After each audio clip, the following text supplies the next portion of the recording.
group of people should not mock another group of people because they might be better than them. وَلَا نِسَاءٌ مِّن نِسَاء. And women should not, some women shouldn't mock other women. So it excluded the women from the qawm in that ayah. And if you look in the Quran, throughout the Quran, Isa alayhi salam he's really the only prophet. All the prophets, they call their people Ya Qawmi because they're from them. But Isa says Ya Bani Israel. He doesn't say Ya Qawmi because his mother was from them, but not his father. And these are the subtleties of the Quran that the more you go into it, the more amazed you get. Somebody sent me from Bahrain, Shaykh Nizam al-Yaqubi. He sent me the handasa, the geometry of ikhlas. I don't know if you've seen that. It's amazing. I mean, I have to say, I usually don't like those type things, but this one really was mind-boggling. So he just showed how if you write a square like Qul huwallahu ahad, Allahu samad, lam yalid walam yulad, and then each one you do, it makes a perfect square and lines up all the. It's really quite stunning to see it. Like it just can't be a coincidence because for that to just be like that, it really was something stunning. And that's one of the interesting things about the Quran is you have these people that start delving into the numbers and the ayahs and what verses are here. And there's a whole tradition that the early people had. For instance, one of the scholars predicted long before the Crusaders conquered Palestine, the year they would conquer Jerusalem from the Quran. So there's a lot of secrets. The Quran, it's a hidden book, fi kitab maknoon. It's a hidden book. La yamassuhu illa al-mutahharun. The only people that really have access to it are the mutahharun. The people, it's a passive form. It's the people tahharahum Allah. You know, these are the people that Allah has purified.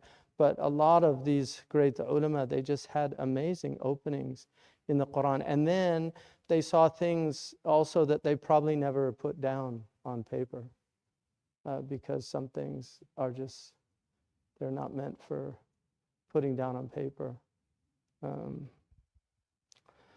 But this hadith says that Allah will resurrect people on the Day of Judgment, and their faces have lights, and they are on mimbars. You know, mimbar is anything, the nabra is your voice, so the mimbar is anything that you project voice with. But they're on platforms or dioceses or podiums, really, because the podium is actually what you stand on. From the Latin podes, which is foot, the dais, yeah. And so that's a case where the isti'mal changed. So it went like gha'it in Arabic, used to be a hollow, and then it went to baraz. And so the podium has become the name for the actual lectern, which is the traditional name. Very common in language. So he says that they were on manabir of pearls, so pearl manabir. يَغْبِطُهُمَ النَّاسِ, and people will have ghibta for them. So ghibta in Arabic, ghibta is hasad, it's a positive envy. Because when you envy people in a positive way, you want to emulate them, or you wish you were like them because they're good people, but you don't have any malintent towards them. So the hasad that Allah condemns is the hasad where you're angry that they have what they have. And you feel like you should have it instead of them. I mean, one of the greatest literary explorations of envy is in Herman Melville's novella called Billy Budd, which is a very interesting story about envy. And one of the things that Kierkegaard said was that people will admit to a felonious crime before they'll admit to envy. It's just not something people will admit to. I don't know, me envy him, but it's a very serious problem. So the ghibta is that it's a positive thing. They're looking at them and wishing that they were there in their place, but not wanting them to lose that place. So that's a very positive. And the Prophet ﷺ said, when in the hadith sahih, La hasada illa fitnatain, there's only two envies. They say it's the ghibta. It's not a negative envy. There's only two types of envy that are praiseworthy.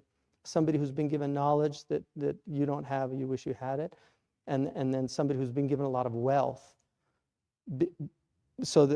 and they spend it out in positive things, like in building and in hospitals and schools, and they do that with their wealth. Those are only two people worth envying, is people of knowledge who teach people, and people who have wealth who use it to benefit people. And so he says, so the Prophet ﷺ is describing them. He said, they're not prophets and they're not martyrs. So how did they get this maqam? They're not prophets and they're not martyrs. So jatha a'rabiyun, ala rakbatay, like this Arab, he goes down on his knees and he's like, describe them so we know who they are. Like, let's hear who they are. Like, he wants to be one of them. So tell us what got them there. And then he said, hum al-mutahabbuna fillah. They're people that love one another. They love one another. It's love that got them there. But then the love, what's it based on? Hum min qaba'ila shatta, min biladan shatta. They don't have tribal affiliations. They're from many different tribes, many different races, many different ethnicities, many different countries. And why are they coming together? To remember Allah subhanahu wa ta'ala. So may Allah make us from those people on the Day of Judgment, because we have so many places, all these different people are from different places, and I see a lot of light on your faces. May that light increase and be there on the Day of Judgment. But what a great blessing, to just be in gathered to remember Allah subhanahu wa ta'ala. There's nothing else brought us here. It's Ramadan. We came to a place of worship, and then just and alhamdulillah, the love is here. So Allahu Akbar. It's amazing. Alhamdulillah. So onward, inshallah. We went through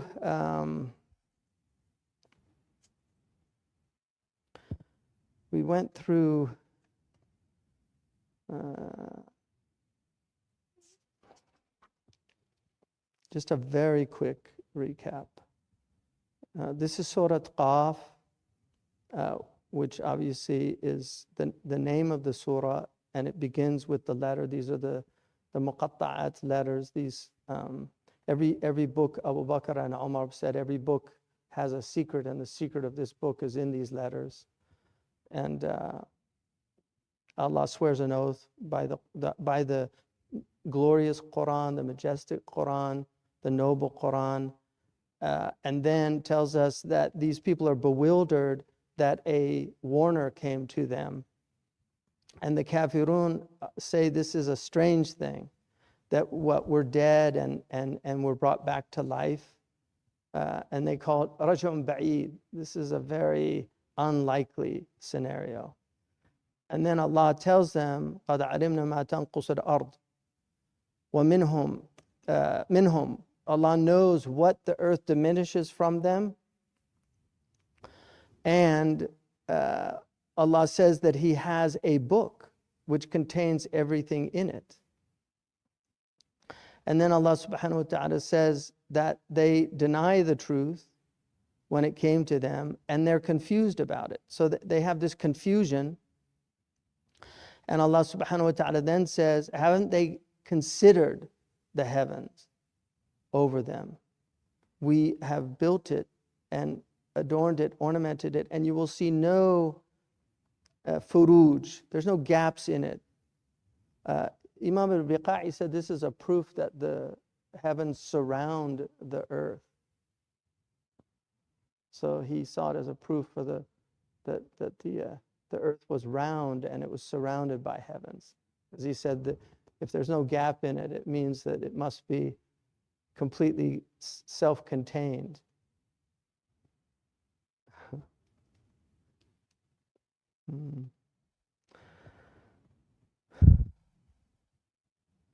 And then Allah says, and then go to the earth. So you look at the heaven, then go to the earth and look at how we spread it out. And we put in it these anchors, these mountains that are anchors for it. And they do stabilize the earth. The dominant theory is that the mountains emerge out of when these tectonic plates came together. And then they ended up, that's where it stops. The shaking stops because these mountains come up and then the plates don't shake anymore. And then Allah says this is tabsira and dhikra li kulli abdin munib. This is a tabsira. It's something that will illuminate you, enable you to see clearly when you reflect on these things. And also a dhikra, a constant reminder. So some of them said it was the heaven that was what enabled you to see clearly, the order of the heavens. And then the earth is this constant reminder because it's always changing. The heavens stay the same, but the earth is constantly changing. And so it's this reminder of change, that the heavens have a permanence, but the earth has it has a evanescing nature. Like the nature of the earth is that it's constantly changing. And this is a reminder to us that we're heavenly by our souls, but we're earthly by our bodies. And so our bodies are sidereal, are celestial. Our souls are celestial, but our bodies are earthly. So the soul does not, it doesn't corrupt in its permanence, but it can be stunted and corrupted by the behavior of the body and by the thoughts that go in. One of the, Sidi Ali al-Jamal, one of the very interesting scholars of Morocco, he said that the food of the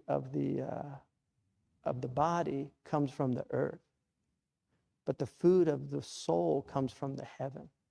So if you eat the food of the earth for your soul, it will corrupt it. And that it's the food, and he says the food of the soul is words. So revelation is the real sustenance of the soul. So when you are filling yourself with the words of men and the falsehoods of men, it's like junk food for the body. You're getting sick, so your soul will get sick.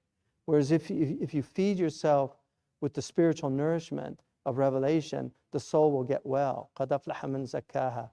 That he has success, the one who the soul, he grows the soul. Zakkaha, tazkiyah, purifies it, but it also means to grow. That's why the great souls are souls that kept growing. And then these, there's a beautiful word that comes from Latin, pusillanimous.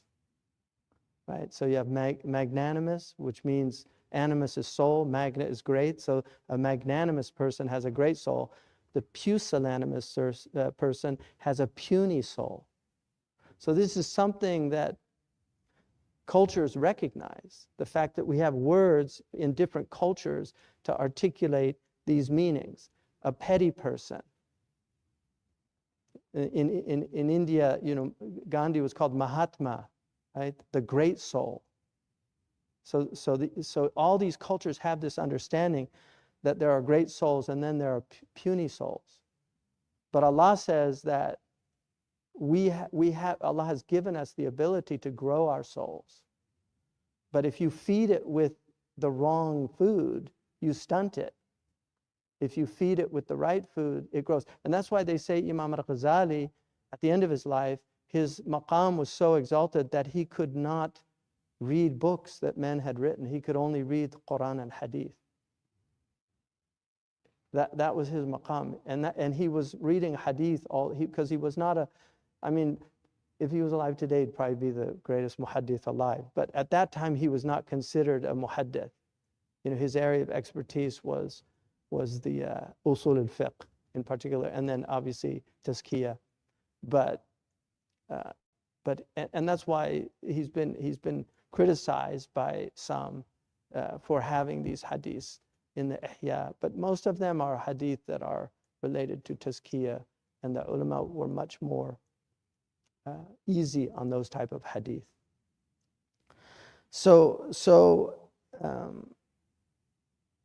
And then he goes, وَنَزَّلْنَا مِنَ السَّمَاءِ مَاءً مُبَارَكًا. So look how, I mean, this book is just so extraordinary because it goes heaven, earth, and now the meeting of the heaven and the earth, the water. So the water comes down to the earth and brings the earth to life. So that's a metaphor right there for revelation, that it's the nourishment, just as the heavens bring the water that brings forth the nourishment of the earth. It's the water of life, what they call it in, the ancients called it fons vitae, right? The water of life. So again, all these cultures have these words that have these meanings because these are ancient truths that were brought by the prophetic traditions.